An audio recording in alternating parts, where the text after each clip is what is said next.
Binks.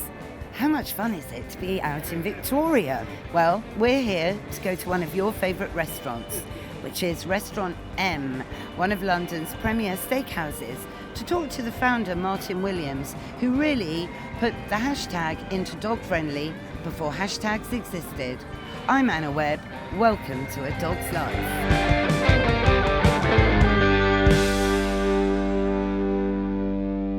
Martin, welcome to A Dog's Life, and what a pleasure it is to be down at M. Welcome to you. It's a pleasure to have you in our not only amazing restaurant, but dog-friendly restaurant. Yes, and what I love about M is that you've been dog-friendly before the hashtag dog-friendly was invented. This is very true. I mean, we started doing, so as well as M, I look after Gaucho restaurants, and we started doing dog events at Gaucho back in 2012, and we decided we would do something called Doggy Wednesday at Gaucho Richmond. But at that point, it was so taboo to have dogs in restaurants, so actually we decided we would do it on the terrace. So we've got this beautiful riverside terrace there. Unfortunately, Doggy Wednesday didn't last very long because it rained every Wednesday during summer that year. But then we created Doggy Sunday up in Hampstead and started a monthly event there that celebrated dogs. The dogs went into the restaurant, and we were theming them with fashion shows and various other doga, doggy yoga, and various events. And that went very well. So then when I created M and opened up M, it was very much that we would have heightened hospitality, and in the spirit of hospitality, you could bring in your children, you can bring in whoever you want, but also your other family member, which is your dog. So as a basic principle, since inception, which was 8 years ago, M has been 100% dog friendly, and then you go above and beyond that, and you say, okay, well, what else did we do? And M was very much, a lot of the marketing strategy was around creating events and welcoming dogs and creating 6-leg menus and doing Saturday brunches for dogs, but also doing monthly events, which were even bigger and more spectacular than what I'd done at Gaucho. So we've had an array of events, from pool parties, puppy pool parties, Easter egg hunts. We've done fashion shows, speed dating. We did a dog show last week. Speed dating, what, for the dogs or Yes. for people? Well, no, for the dogs. Doggy speed dating. It's quite.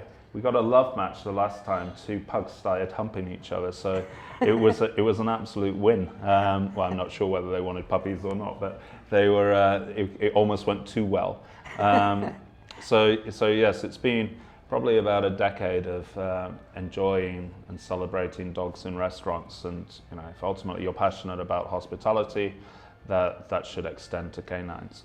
Oh, it's just so inspiring, because there's still restaurants out here, Martin, that will say, no, you can't bring a dog into a restaurant. Now, that's technically not the case, is it, legally? No, it's not true at all. So, yeah, people will say that, oh, no, it's illegal, or environmental health don't allow it. It's some nonsense. I mean, you can't let dogs into kitchens. It just wouldn't make any sense. But you wouldn't let children into kitchens or elephants into kitchens either. No. So, the truth of the matter is that dogs are perfectly allowed in public spaces, and actually, when you look at how clean they are, and the dogs that come to the restaurants are generally quite pampered pooches. They're all very clean, and actually, they create a lot less mess than some of our more gregarious customers. Yes, particularly after a few wines. Exactly. That's the wonderful thing. Dogs stay sober. Well, we have done Prosecco. I never tried it myself, but we gave all the dogs a bottle of Prosecco, which poured it into their bowls a couple of years ago. I'm not sure how alcoholic, if at all, it was, but it probably wasn't. No, you can't give dogs alcohol. No. I know that brand. It's a great idea, but it's full of vitamins and herbs that probably gave them a bit of a zing, and a bit of energy. We've done ice creams as well, but I think there's a balance of the madness and how much food and drink you give your dogs, but certainly they're very welcome. But it's just getting into all the spirit. You know, you've just mentioned all of that, doggy ice cream, and that didn't exist when I brought my first dog into my life in 2002, where the whole landscape was so barren for dogs. So, you know, I had one pub that allowed Molly in. Right. So obviously we were regulars, you know. Yep. But it the was, same, and then there was this shift, and I think it was very brave of you to do that. Yeah, I mean, I think, you know, it doesn't really matter to me, but, you know, certainly a lot of restaurants, hotels jumping on the bandwagon and becoming dog friendly, and actually it's a good thing, so it's fine. But, you know, there are still plenty of restaurants. You know, I went to the Ivy the other day and was told, no, sit outside, but we're not serving outside. So there's plenty, or many of our competitors wouldn't accept dogs. And to me, it's unfathomable, but they're missing a trick. So actually, the dog-friendly community come to Gaucho because we love them. So we were just in private members lounge in earlier, and you know, we even have dog beds in the restaurants. So we go above being friendly, where there must be another word. It's like embracing, dog embracing. Hashtag dog embracing. I mean, cynics might say, Martin, you know, you're just tapping into this booming economy called the hound pound. Well, there's certainly a lot more dogs around. I live on Wandsworth Common, and the amount of puppies that suddenly popped up in lockdown. So, and we work with, we're good friends with a brand called Waggett. Do you know Nadia? Yes, at Waggett? I do. I do know Waggett very well. In fact, I've recorded a podcast with Nadia. Right. Yeah. Yeah. And so Nadia used to work at Open Table, and I actually invested in Waggett, and just love the idea of dogs being able to, or for people, dog owners, to be able to find a place which celebrates dogs rather than rejects them. There's still plenty of gaps in the market. You know, taxis are still a nightmare, and you know, there's also plenty of restaurants where hotels, even dog-friendly hotels, are annoying because they say they're dog-friendly and then you can't go in the restaurants, or you know, you're sat in a lobby area with your dog. So there's a long way to go with it, but ultimately, I think, you know, the people who genuinely love hospitality, love going above and beyond for their guests, whether they're two-legged or four-legged, it's okay. That's my dog squeaking. So this is Wilbur. This is Wilbur. He's a 3-year-old Labradoodle. He's very small for a Labradoodle, Martin. Yes, we often wonder about his legitimacy, but we don't say that to him without covering he's probably his a ears. Miniature poodle, you know, rather than a standard. We saw his mum, who was a beautiful, big. She was pregnant. She was just finished being pregnant. Beautiful big black Labrador. So there's one big dog in him, but he doesn't seem to have taken those genes or the DNA from. I think he's a supersize, though, really, for London. I think that's. My wife agrees. Yeah. Our previous Labradoodle, Hudson, was a standard poodle with a Labrador and was twice the size, but he was almost like a superstar wandering around the streets like a big bear. But he also was a lot more pulley than Wilbur, and a lot harder to handle. So yeah.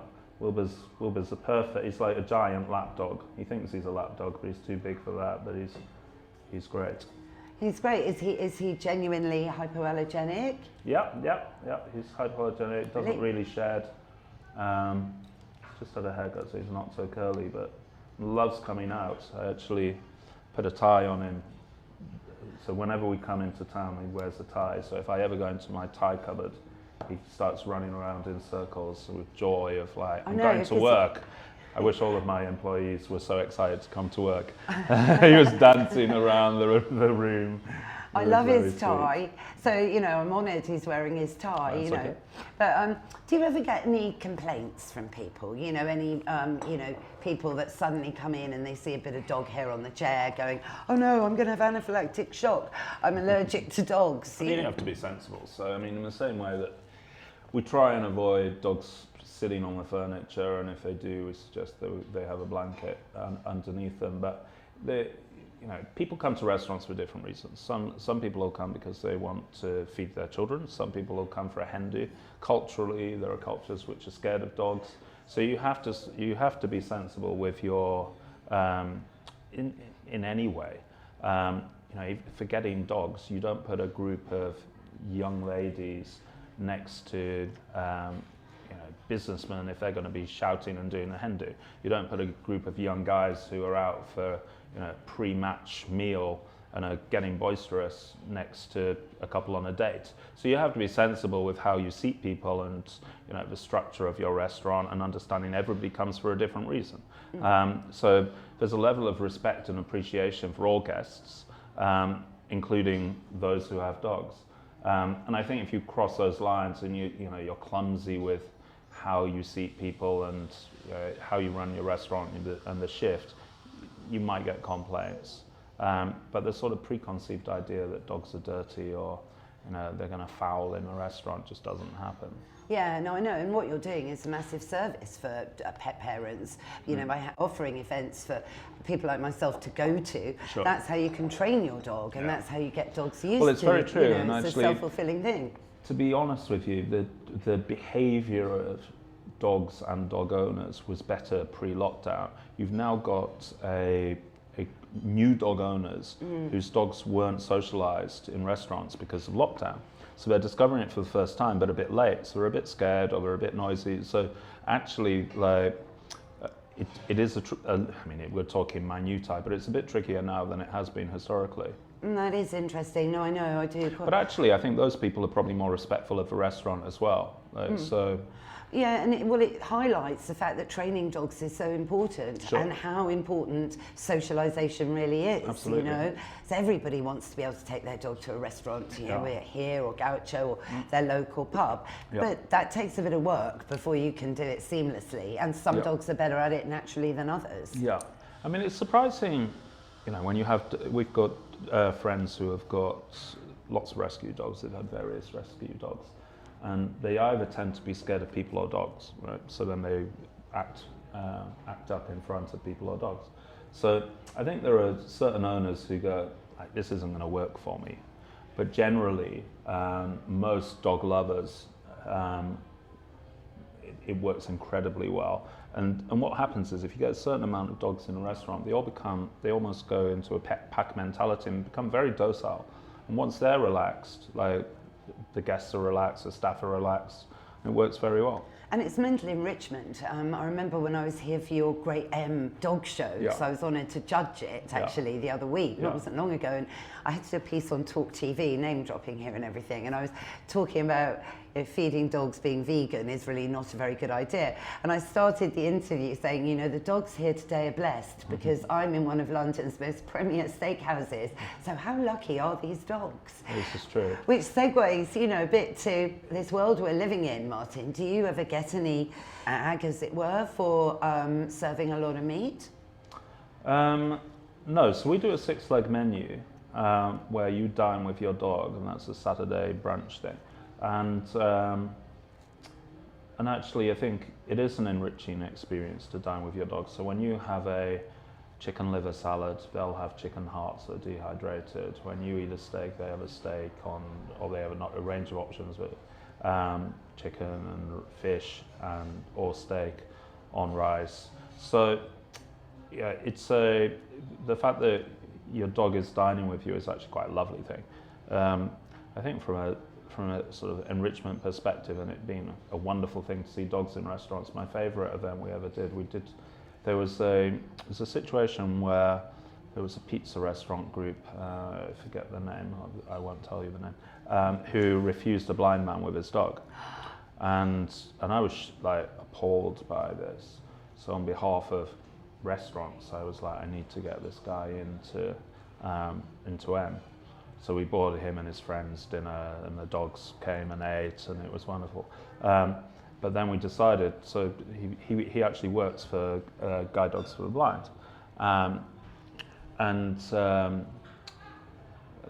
Just remembering the dog's name, I think the dog's called Chad, and he's Dave. And we started talking, and we decided to do a big event. So we did a Christmas party for guide dogs. So we had 80 dogs and 100 adults in the main dining room. And it was the most life-enriching event. I almost want to cry thinking about it. I arrived at Victoria Station, and there was all these blind people with their dogs. and they're so excited to go to a restaurant with their dog. And then I arrived and there was these 100 dogs, but they were all like so wonderfully behaved, so docile, and the happiness these guests had, one, meeting a community of themselves, but also just feeling welcome and embraced, and their dogs feeling treated like it was a treat for the dogs. And it was lovely because like the dogs are really interesting. When they're on the harness, they're working. Once they take them off and put them on the lead, then they know they can play. So some of them were playing, and we had training dogs which were going to make it or not going to make it. So you had puppies, you had retired guide dogs, and you had working guide dogs. But it was a truly like very, very special event, and to be able to do something like that, it's like you're almost creating a legacy, and that's what you want to do when you're in hospitality. Oh, that is so amazing, Yeah, and I imagine people will still be talking about that. Yeah. You know, and yeah, unfortunately we then had lockdown, so we do need to pick it back up again, because I would love to make it an annual event. yeah, it reminds me of an image of for us. They have the big golden retriever display team, Okay. where they have, I don't know, about 50 golden retrievers, a bit like synchronized swimming, and it's this wonderful obedience display, particularly when you see it from above.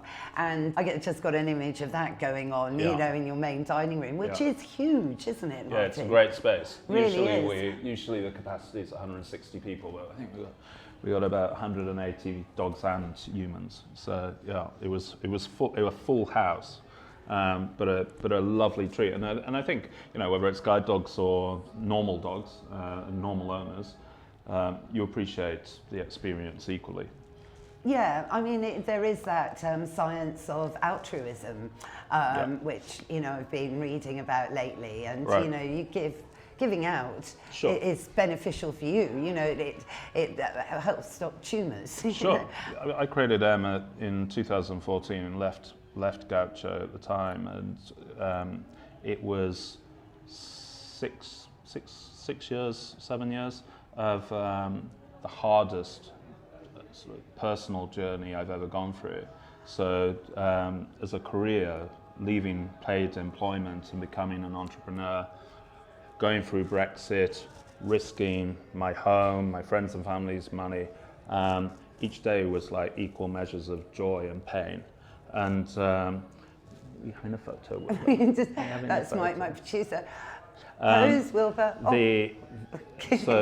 So it was an incredibly testing time for me, but every day I walked my dog for an hour in the morning, Hudson at the time, and it was like therapy. Like it was meditative, and that was why when he passed away, it was actually so painful, because he'd gone through that journey, that life journey with me and my wife, of having such a personally and career-wise such a hard time, and thankfully it became a great success. But there were many years where I was very concerned about whether we would succeed or fail, and you know, the 150 jobs that we were funding. So it was a tough time. But to have a dog along that journey with you was like having a therapist. Absolutely. Well, I couldn't agree more. You know, we were the lucky ones, really were. And I think and that's why so many other people, if you like, jumped on the bandwagon, I think. They saw us out walking, thinking, gosh, we've never actually been to a park before. Right. So you've got to have a dog. I always find it's quite odd when people go walking. I mean, we're lucky we walk in Wimbledon and Richmond. If somebody's going for a walk without a dog, I'm like, quite suspicious. Yes, exactly. Yeah, no, I mean, someone like that can never say good morning, whereas when you've got a dog with you, you just wave good morning. Exactly. So during lockdown, you could from afar wave to people and see your familiar faces. It's true. But Hudson, you know, dogs are chapters, aren't they, Martin, in our lives? Yeah. In our lives. I do believe in energetic connections. Yeah. And he will be so proud. Well, he's got a legacy. We have rooms named after him. The members have a key room which has got his face on it. So, we have a private dining room called the Hudson room, which is used very regularly, and his spirit continues with us. We've got a bit of art around with him on it as well in the restaurants and at home. Oh, that's brilliant. Has Robert Clark ever done a portrait? Yeah, he did. Yes, yeah, he did. because I came to that right. event. Okay, yeah. Yeah, because Robert, he did a portrait of Molly, my first bull terrier, one of his first, circa 2010, I think, which I treasure. Right. You know, and those things become so important to you. God forbid anything happened to that, Sure. you know. He's such a lovely guy. It's a shame. Well, it's good in a way he's in New York because there's always somebody to go and visit. But it'd be better if he were in London. Yeah, no, he was over here. He did an event. Yeah. And that was good so fun. So we have his portrait. And Wilbur, you know, he'll be, I'm sure, attending many events to come. Exactly. He's not quite as gregarious as Hudson was, but he does love the restaurants, as I say. Not surprised. I mean, the aroma when you walk in, I think any full-blooded dog, you know, will go, really? Vegetarian? I don't think so. Exactly. You know. Certainly for the day. No. Exactly. Yeah, and it's interesting, isn't it, just to think how dogs are such individuals. You know, you said Hudson was more gregarious than Wilbur, and that's something, you know, I think everyone sees when they take on another. You want the next dog to be. Sure. Well, we've certainly had a lot of dog individuals, and their personalities jumps out. So, remember we once did a dance off, and there's a rather large lady with a full bosom decided that she was going to do the dancing, not the dog, but put her toy Maltese poodle on top of her breasts. She did, and the dog's trampolining off the breasts as part of the dance off. We let her win. You know, nobody else could compete with that. We also had an event with where it was a fancy dress event, and again a poodle. It seems to be poodles have the bad name. Came as Madonna in her Vogue era, so she had the circular conical bra on. Arrived in a Porsche with "Like a Prayer" blaring out. Jumped out before she came in. Had a pee on the plant pots outside. Jumped back in a Porsche and came down. This was like a Porsche that you would die for as a child, like remote control thing, and then went to a seat, jumped up on the seat, and had a lovely time. So you see everything with dogs, whether they're more working led or whether they're truly fun party princesses. Yeah, but they're companions, and I think so long as the dog loves being dressed like Madonna, and but she did, yes, she was almost singing. Yeah, and driving her Porsche. Exactly. You know? As long as she didn't drive her owner home, then that was all right. No, it's absolutely brilliant. Well, Martin, thank you. You know, it's inspiring. So everyone listening really must come down to M Restaurant and keep an eye out for dog-friendly events coming up now, and going to make the most of life out of this pandemic. Exactly. We've got Wimble Dog happening at the moment in one of our restaurants in Twickenham. So yeah, there's always events going on, regardless of the time of year. Brilliant. And I look forward to being involved with another one. Fantastic. Brilliant. Lovely to meet you. Thank you, Martin. That's our show, Mr. Binks. What did you think? Yes, it was fun meeting Wilbur the Labradoodle. And what's that? You're right, it is time for Woof of the Week. Well, it is interesting to set the record straight that there really is no regulation to stop dogs coming into restaurants.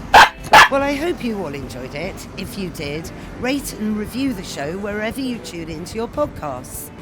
Thanks, of course, to Martin Williams for joining us today, and all the links are in our show notes. Thanks, of course, to Mike Hansen, my producer. Find out more about him at Pod People UK. And for me, I'm at Anna Webb Dogs. What's that, Mr. Binks? Yes, you're right. We will be back in your feed next Sunday. So why don't you subscribe now? That way you'll never miss another show. Bye for now.